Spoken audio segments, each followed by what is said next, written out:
అందరికీ నమస్తే. ముందుగా అందరికీ విజయదశమి శుభాకాంక్షలు. విజయదశమి సందర్భంగా మైసూరులో కొలువుదీరిన చాముండేశ్వరి గురించి, ఆ ఆలయం విశిష్టతల గురించి తెలుసుకుందాం. దేవీ శరన్నవరాత్రుల ఉత్సవాలు అంబరాన్నంటేలా జరుగుతాయక్కడ. జగన్మాతను నవరత్న ఖచిత ఆభరణాలతో అలంకరించి ఏనుగు అంబారీపైన ఊరేగించే వైనాన్ని చూసేందుకు మన రెండు కళ్ళు సరిపోవు. ఉగ్రరూపంతో కనిపించిన, ఆర్తితో పిలిచే భక్తులను అనుగ్రహించే కరుణామయి అని అమ్మవారికి పేరు. ఈ వివరణ అంతా క్రౌంచపట్టణంగా పిలిచే మైసూరులో కొలువుదీరిన చాముండేశ్వరి గురించే, అక్కడ జరిగే దసరా ఉత్సవాలను గురించే, అష్టాదశ శక్తిపీఠాలలో ఒకటైన ఈ మహిమాన్వితమైన క్షేత్ర విశేషాలను గురించి తెలుసుకుందాం.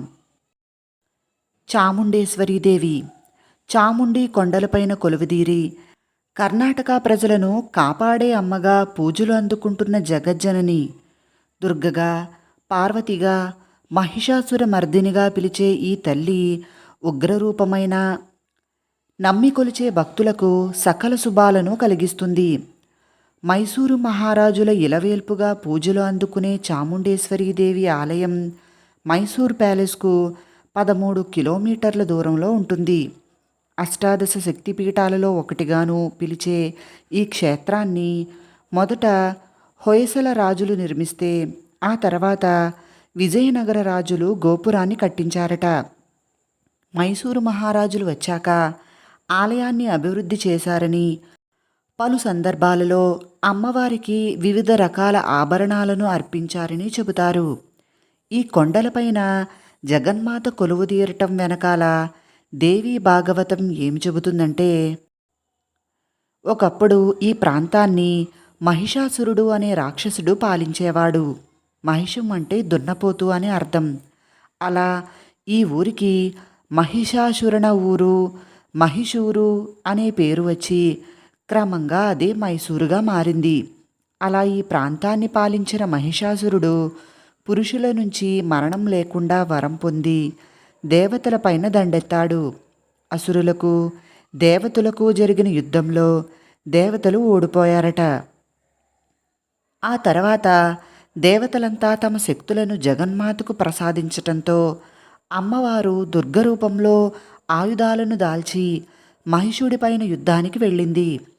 9 రోజుల భీకర యుద్ధం అనంతరం ఈ చాముండి కొండపైన మహిషుడిని సంహరించి ఆ తర్వాత ఇక్కడే కొలువుదీరిందనేది కథ. అందుకే చాముండేశ్వరికి మహిషాసుర మర్దిని అనే పేరు కూడా ఉన్నది.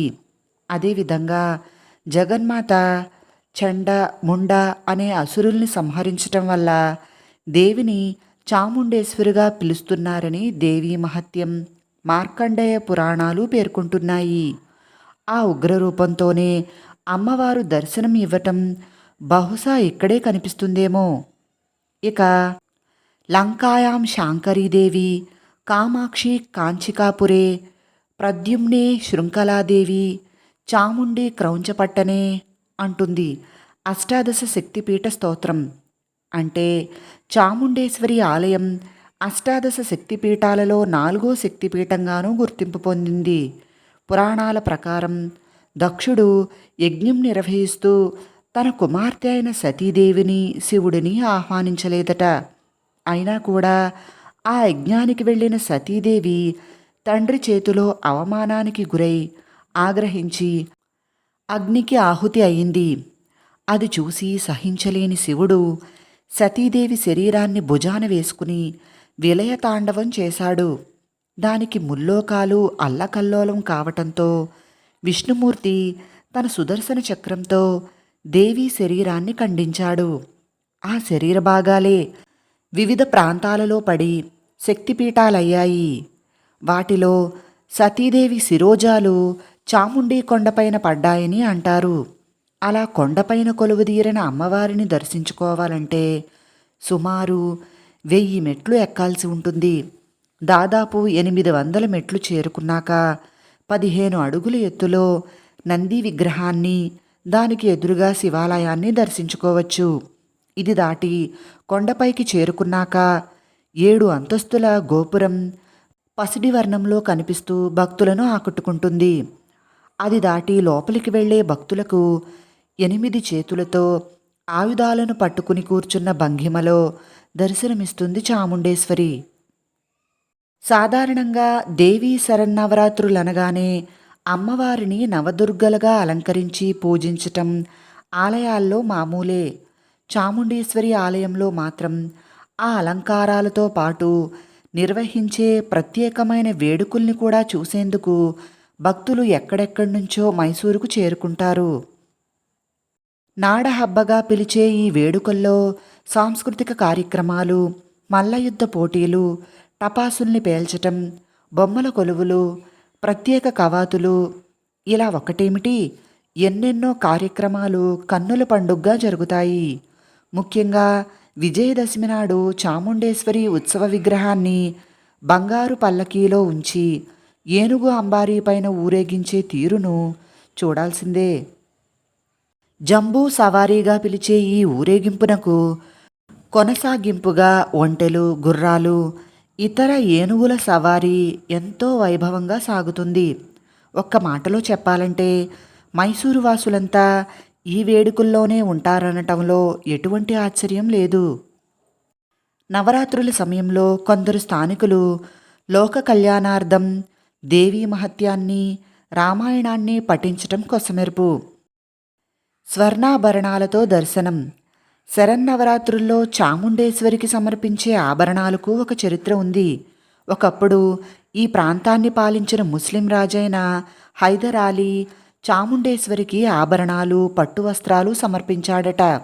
ఈ సాంప్రదాయాన్ని అతని కుమారుడైన టిప్పు సుల్తాన్ కూడా కొనసాగించటం విశేషం. ఆ తరువాత మైసూరు మహారాజులు అమ్మవారికి పలు సందర్భాలలో రకరకాల ఆభరణాలను, ఆయుధాలను తయారు చేయించారు.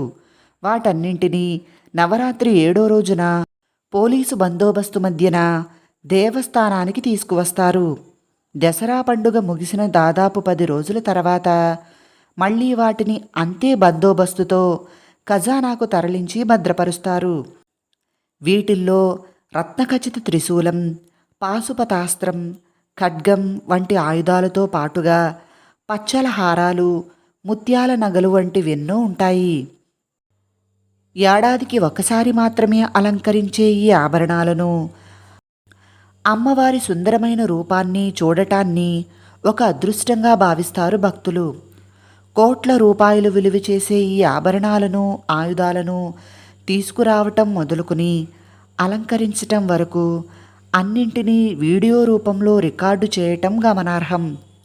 చాముండేశ్వరి దేవస్థానంలో దేవీ శరన్నవరాత్రులే కాకుండా చాముండేశ్వరి జయంతిని, ఆషాఢ శుక్రవారాలలో అమ్మవారికి ప్రత్యేక పూజల్ని ఎంతో ఘనంగా నిర్వహిస్తారు.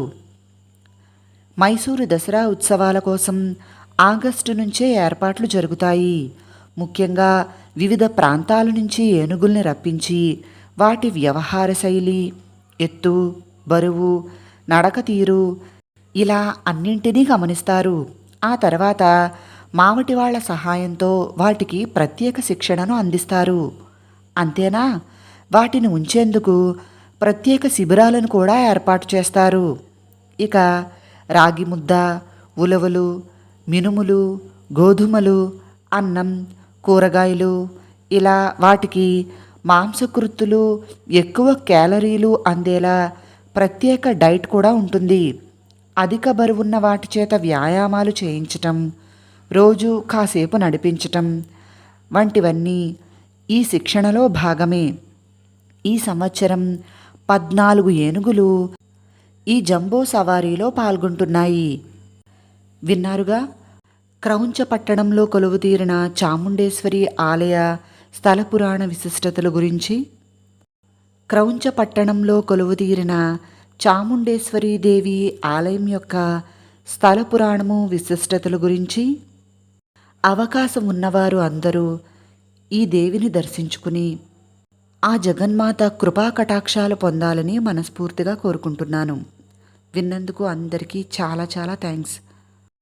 మరికొన్ని ఆలయాల స్థల పురాణాలు, విశిష్టతల గురించి తెలుసుకునేందుకు డిస్క్రిప్షన్లో మరియు కామెంట్ బాక్స్లో ఆలయాల స్థల పురాణాలు విశిష్టతలు అనే ప్లేలిస్ట్ లింక్ ఉన్నది, ఒకసారి చూడండి.